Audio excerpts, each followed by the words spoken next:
हाय। इस वीडियो के अंदर हम section 31 to section 36 of Indian contract act को समझेंगे, जो कि कंटिंजेंट कॉन्ट्रैक्ट के बारे में बात करता है कि कंटिंजेंट कॉन्ट्रैक्ट क्या होता है, उसके अंदर किस तरीके से एंटर किया जाता है, किस तरीके से उसको एनफोर्स कराया जाता है। तो वो सारी चीजें हमें यहाँ पे बताई गई है। अब देखिए, जो कॉन्टिंजेंट वर्ड है, कॉन्टिंजेंट कॉन्ट्रैक्ट जो वर्ड है, इसका मतलब क्या होता है। कॉन्टिंजेंट कॉन्ट्रैक्ट ऐसे कॉन्ट्रैक्ट्स होते हैं जो किसी फ्यूचर अनसर्टेन इवेंट के ऊपर डिपेंड करते हैं कि वो फ्यूचर अनसर्टेन इवेंट होगा या नहीं होगा, तभी इनकी परफॉर्मेंस होगी। तो एक तरीके से कंडीशनल कॉन्ट्रैक्ट हो गए जो फ्यूचर अनसर्टेन इवेंट के ऊपर डिपेंड कर रहे हैं, उनके होने या ना होने पे, उन्हीं को हम कंटिंजेंट कॉन्ट्रैक्ट बोल देते हैं। अभी जो फ्यूचर अनसर्टेन इवेंट है, ये जो इवेंट है, ये अनसर्टेन होना जरूरी है। अगर ये सर्टेन या एब्सोल्यूट हो जाएगा तो फिर वो कॉन्टिंजेंट कॉन्ट्रैक्ट नहीं कहलाएंगे, उनको हम कंटिंजेंट कॉन्ट्रैक्ट नहीं बोलेंगे। कंटिंजेंट होने के लिए वो जो इवेंट होना है वो फ्यूचर में अनसर्टेन होना जरूरी है। उसके बाद इसी कारण से जितने सारे इंश्योरेंस कॉन्ट्रैक्ट्स होते हैं या फिर जो इंडेमनिटी वाले कॉन्ट्रैक्ट्स होते हैं, वो सारे क्या कहलाते हैं, कंटिंजेंट कॉन्ट्रैक्ट कहलाते हैं। लेकिन जो लाइफ इंश्योरेंस कॉन्ट्रैक्ट होते हैं वो कंटिंजेंट नहीं होते। क्यों? क्योंकि उसके अंदर जो फ्यूचर इवेंट होना है वो सर्टेन है, क्योंकि दुनिया में कोई भी ऐसा व्यक्ति नहीं है जो कभी मरेगा नहीं। वो इवेंट क्या है, एक सर्टेन इवेंट है। इसलिए जो इंश्योरेंस लाइफ इंश्योरेंस कॉन्ट्रैक्ट होते हैं वो कंटिंजेंट कॉन्ट्रैक्ट नहीं कहलाते।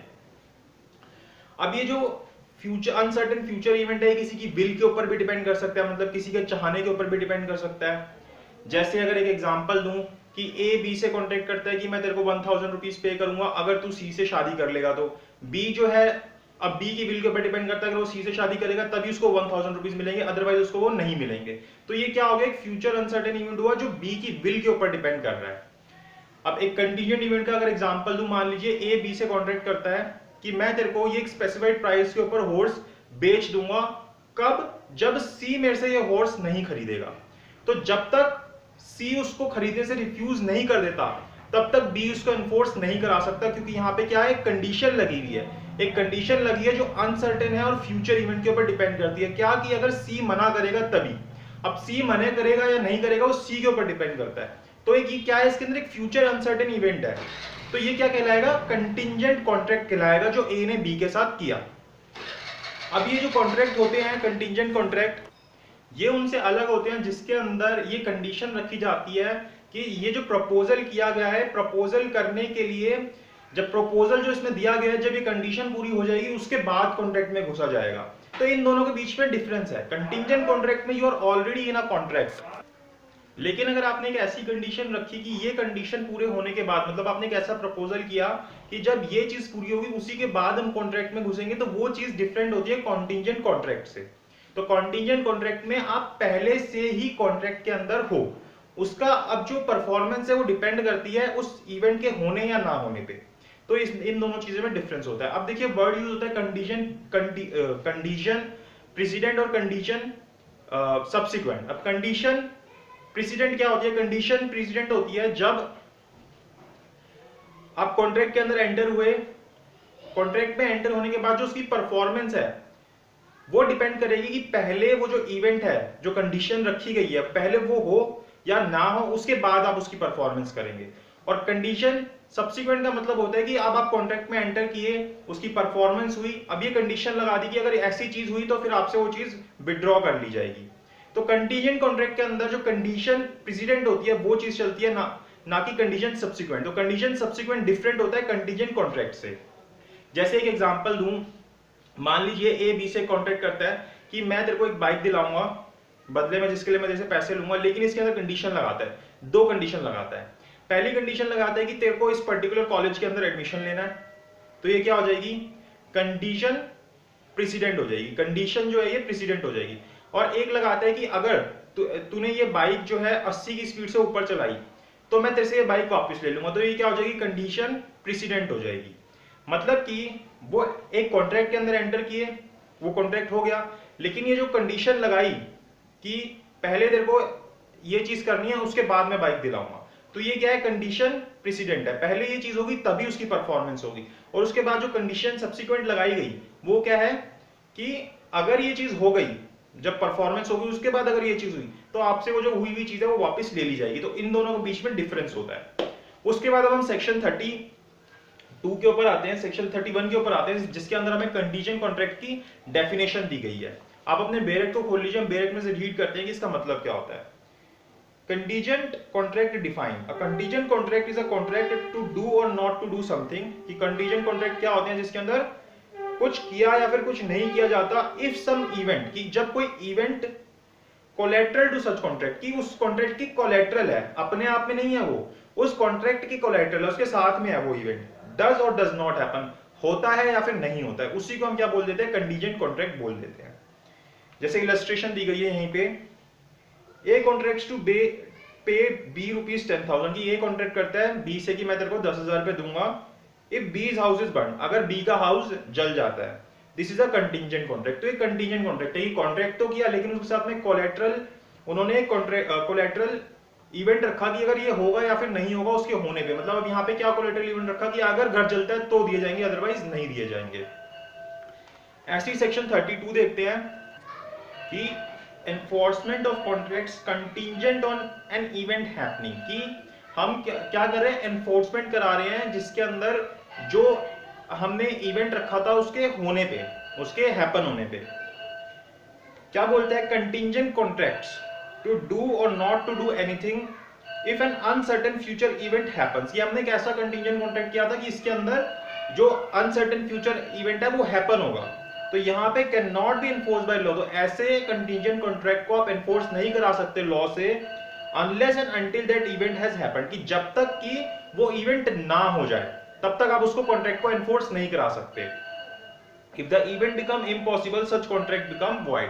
और अगर मान लीजिए कि वो इवेंट ही इम्पॉसिबल हो जाता है तो फिर ऐसे कॉन्ट्रैक्ट क्या बन जाएंगे, वॉइड कॉन्ट्रैक्ट बन जाएंगे। जैसे इसके अंदर एग्जांपल दिया गया है, A makes a contract with B to buy B's horse, कि ए बी के साथ कॉन्ट्रैक्ट करता है कि वो बी का जो हॉर्स है वो खरीद लेगा इफ ए सर्वाइव सी, कि अगर ए जो है सी से ज्यादा जी जाता है। अब the contract can not be enforce by law unless and until C dies in A's lifetime, कि तब तक नहीं एनफोर्स कराया जा सकता जब तक सी जो है ए की लाइफ टाइम के अंदर मर ना जाए। तो ये क्या है, कंटीजेंट कॉन्ट्रैक्ट है हैपन होने पे, मतलब कि जब तक जो सी है वो ए की लाइफ टाइम में मर नहीं जाता तब तक आप कोर्ट में जाके जो बी है वो उस कॉन्ट्रैक्ट को एनफोर्स नहीं करा सकता। क्योंकि यहाँ पे क्या है, वो कंडीशन जो लगाई गई कि भाई पहले ये होनी चाहिए उसके बाद इसका परफॉर्मेंस कराएगा, तो जब तक वो कंडीशन नहीं हो जाती तब तक उसकी परफॉर्मेंस नहीं कराई जा सकती। ऐसी जो मैंने पहले एग्जांपल दिया था वही एग्जांपल दिया गया है, A makes a contract with B to sell horse to B, कि ए कॉन्ट्रैक्ट करता है बी के साथ कि वो जो अपना घोड़ा है वो बी को बेच देगा एक स्पेसिफाइड प्राइस के ऊपर। कब, जब if C to whom the horse has been offered, कि जो सी है जिसको वो घोड़ा ऑफर किया गया है रिफ्यूजेस टू बाय हिम, जब वो उसको खरीदने से मना कर देगा। तो यहाँ पे जब तक सी उसको खरीदने से मना नहीं कर देता तब तक बी जो है वो ए से उस कॉन्ट्रैक्ट को एनफोर्स नहीं करा देता। क्योंकि तो ये जो कंडीशन लगाई है क्या, कंटीजेंट कॉन्ट्रैक्ट के अंदर कंडीशन लगाई गई कि जब तक ये नहीं होगी तब तक उसकी परफॉर्मेंस कंपेल नहीं की जा सकती लॉ के नजर में। The contract can not be enforced by law unless and until C refuses to buy the horse, कि जब तक सी मना नहीं कर देता तब तक वो नहीं एनफोर्स हो सकता। ऐसी एग्जांपल दिया गया, A contracts to pay B a sum of money when B marriage C, कि ए जो है एक सम ऑफ मनी देगा बी को जब बी जो है सी से शादी कर लेगा। C dies without being married to B, अब सी जो है बी से बिना शादी करे मर जाता है, तो अब ये क्या है, इसको तो एनफोर्स कराया नहीं जा सकता, तो कॉन्ट्रैक्ट बिकम्स वॉइड। तो यहाँ पे कॉन्ट्रैक्ट जो है वो वॉइड बन जाएगा क्योंकि ये क्या हो गया, इम्पॉसिबल हो गया। जैसे हम सेक्शन 56 के अंदर देखते हैं डॉक्ट्राइन ऑफ फ्रस्ट्रेशन। फिर आते हैं हम सेक्शन 33 के ऊपर। अब जो सेक्शन 32 था वो हैपनिंग होने पे था, सेक्शन 33 है नॉट हैपनिंग पे, कि जब तक वो नहीं होता तब तक वो उस कॉन्ट्रैक्ट को एनफोर्स नहीं कराया जाएगा लॉ के द्वारा। क्या बोलते हैं कि contingent contract to do or not to do something anything if an uncertain future event does not happen.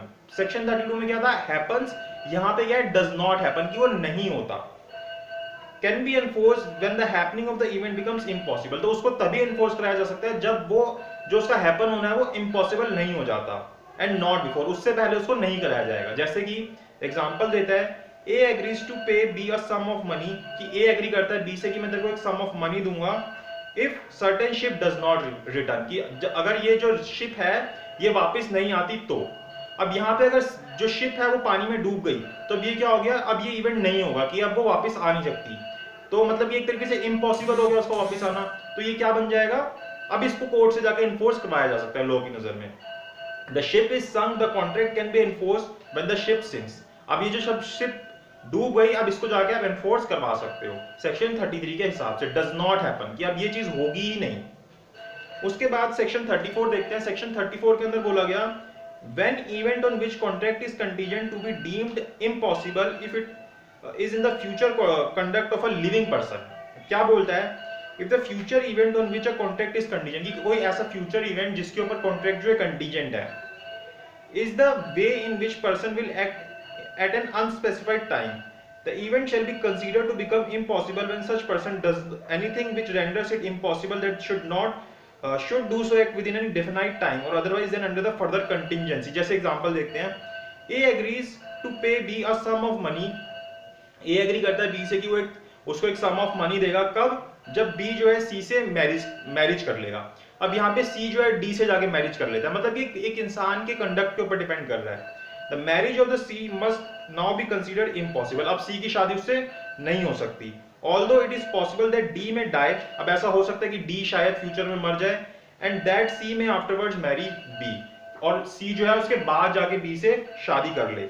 तो यही सेक्शन 34 के अंदर बताया गया। क्या बोलते हैं कि when an event on which contract is contingent is deemed to impossible, हमें लगता है कि वो क्या है, impossible लगता है कि अब ऐसा नहीं होगा। If it is in the future conduct of a living person, जो किसी लिविंग पर्सन के फ्यूचर कंडक्ट के ऊपर डिपेंड करता है। जैसे यहाँ पे अब लगता है कि उसकी शादी नहीं होगी उससे, लेकिन हाँ अगर डी मर जाता है तो शायद उसकी उससे शादी हो जाए।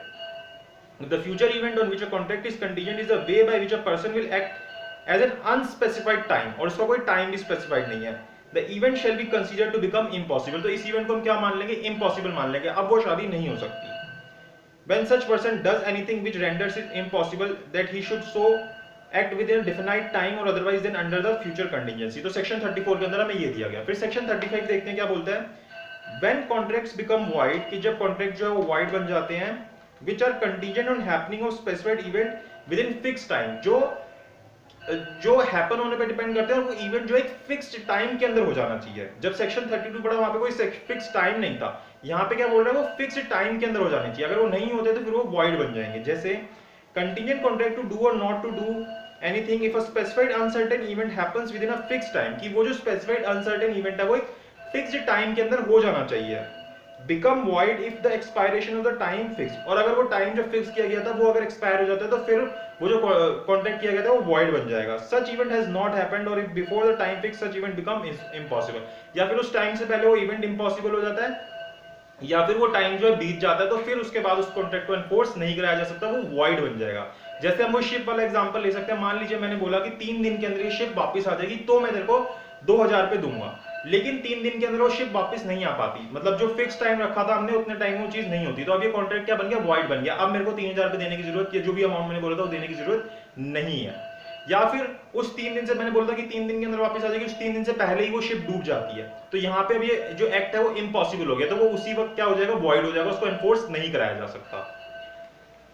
अब यहाँ पे आगे बोलता है when contracts may be enforced which are contingent on specified event not happening within a fixed time, कि अब फिक्स टाइम के अंदर पहले बोला गया, फिक्स टाइम के अंदर ना हो के लिए बोला जा रहा है। Contingent contract to do or not to do anything if specified uncertain event does not happen within a fixed time may be enforced by law when the time fix has expired and such event has not happened or before time fix has expired becomes certain that such event will not happen। मैं बोलता हूँ अगर 3 दिन तक ऐसी चीज नहीं हुई तो उसके बाद मैं अपना कॉन्ट्रैक्ट जो है परफॉर्म कर दूंगा। अब 3 दिन तक वो नहीं हुई तो अब वो चीज है सर्टेन हो गई है। 3 दिन तक नहीं हुई तो मतलब अब ये कराई जाएगी फोर्स के द्वारा, इसको एनफोर्स करवा सकते हो आप कॉन्ट्रैक्ट को, जो जो इवेंट आपने बोला। अब जैसे एग्जांपल देता है, A promises to pay B a sum of money if certain ship returns within a year, कि उससे कॉन्ट्रैक्ट करता है कि अगर ये शिप 1 साल के अंदर अंदर आ गई तो मैं तेरे को एक सर्टेन सम ऑफ मनी दूंगा। The contract may be enforce if the ship returns within a year, अब उस कॉन्ट्रैक्ट को एनफोर्स कराया जा सकता है अगर वो शिप 1 साल के अंदर अंदर आ जाती है। And becomes void if the ship is burned within a year, और अगर वो 1 साल के अंदर जल जाती है तो क्या बन जाएगा, कॉन्ट्रैक्ट void बन जाएगा। ऐसी एक और एग्जांपल देता है, A promise to B a sum of money certain ship does not return within a year, उससे बोलता है, पहले बोला कि विद इन अ ईयर आ जाए तो फिक्स टाइम रख दिया, अब बोलता है कि इस फिक्स टाइम के अंदर वो चीज ना हो, वो इवेंट ना हो। The contract may be enforce if the ship does not return within a year, तो वो जो कॉन्ट्रैक्ट किया था 1000 देने का वो या जो भी अमाउंट देने का वो एनफोर्स कराया जा सकता है अगर वो एक स्पेसिफाइड टाइम बीत जाता है तो, और is burned with in a year, या फिर 1 साल के अंदर ही वो बर्न हो जाए, तो उससे हमें पता चल जाएगा कि ये इवेंट नहीं होगा। फिर सेक्शन 36 बोलता है agreement contingent on impossible event void, कि हमने कैसा एग्रीमेंट किया, इम्पॉसिबल इवेंट के लिए किया है, तो ऐसे एग्रीमेंट क्या होंगे, वॉइड होंगे। Contingent agreement to do or not to do anything if impossible event happens, हम ऐसी कंडीशन, ऐसा इवेंट रख रहे हैं उसके अंदर जो कि इम्पॉसिबल है अपने आप में, तो वो जो एग्रीमेंट किया वो क्या कहलाएगा, वॉइड कहलाएगा।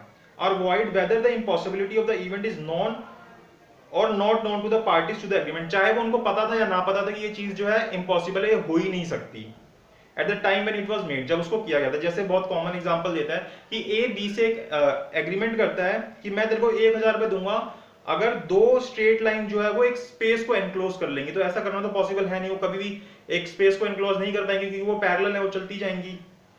द एग्रीमेंट इज वॉइड, तो ऐसा एग्रीमेंट क्या है, वॉइड है, क्योंकि जब आपने किया जो कंडीशन उसके अंदर रखी वही कंडीशन क्या है, इम्पॉसिबल है, और वो चाहे हमको उस वक्त पता थी या नहीं पता थी उससे कोई फर्क नहीं पड़ेगा, तो उसको आप एनफोर्स नहीं करा सकते क्योंकि वो अपने आप में एग्रीमेंट ही वॉइड एग्रीमेंट है।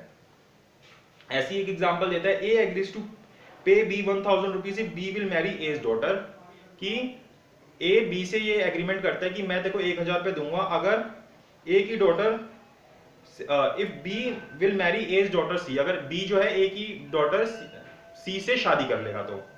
सी was dead at the time of agreement, अब सी जो थी वो डेड थी जब एग्रीमेंट किया गया, तो ये एग्रीमेंट क्या है, वॉइड है, क्योंकि जिस वक्त आपने किया उसी वक्त उसको करना इम्पॉसिबल था, मतलब जो आपने कंडीशन उसके अंदर रखी, जो इवेंट रखा फ्यूचर अनसर्टेन इवेंट, वही जो है वो इम्पॉसिबल है, तो ऐसे एग्रीमेंट जो है वो वॉइड एग्रीमेंट कहलाएंगे।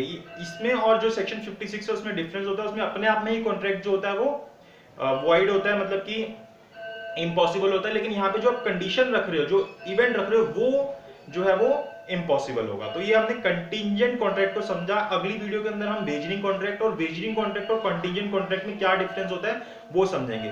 वेजनिंग कॉन्ट्रैक्ट के अंदर जो पार्टीज होती है उनका उसके अंदर कोई इंटरेस्ट नहीं होता, और वो जो कॉन्ट्रैक्ट किया जाता है वो वॉइड होता है, वेजनिंग एग्रीमेंट जो होता है, क्योंकि जैसे उसको एक तरीके से हम गैम्बलिंग की तरह बोल सकते हैं। जैसे कि मैंने बोला कि कल बारिश होगी या नहीं होगी, तो पार्टीज का इसके अंदर कोई इंटरेस्ट नहीं है, उनका सिर्फ इंटरेस्ट इस चीज में कि अगर होगी या नहीं होगी तो बी मुझे कुछ पैसे देगा, हमने ये एग्रीमेंट किया, तो यहाँ पे उनका सिर्फ ये है कि उनको पैसे मिलेंगे, उनको उससे कोई मतलब नहीं है कि बारिश होगी या नहीं होगी। जबकि जो कंटीजेंट कॉन्ट्रैक्ट होता है उसके अंदर पार्टीज का इंटरेस्ट होता है। जैसे मैं कॉन्ट्रैक्ट करता हूँ कि अगर ए से कॉन्ट्रैक्ट करता हूँ कि मैं तेरे को 1000 रुपए दूंगा अगर तेरा घर जल जाता है, तो अब यहाँ पे जो मैंने कंडीशन रखी वहां पे बी का इंटरेस्ट है, उसका जो घर है उसके अंदर उसका इंटरेस्ट है, लेकिन अगर वेजनिंग एग्रीमेंट होता तो उसके अंदर उसका इंटरेस्ट नहीं होता।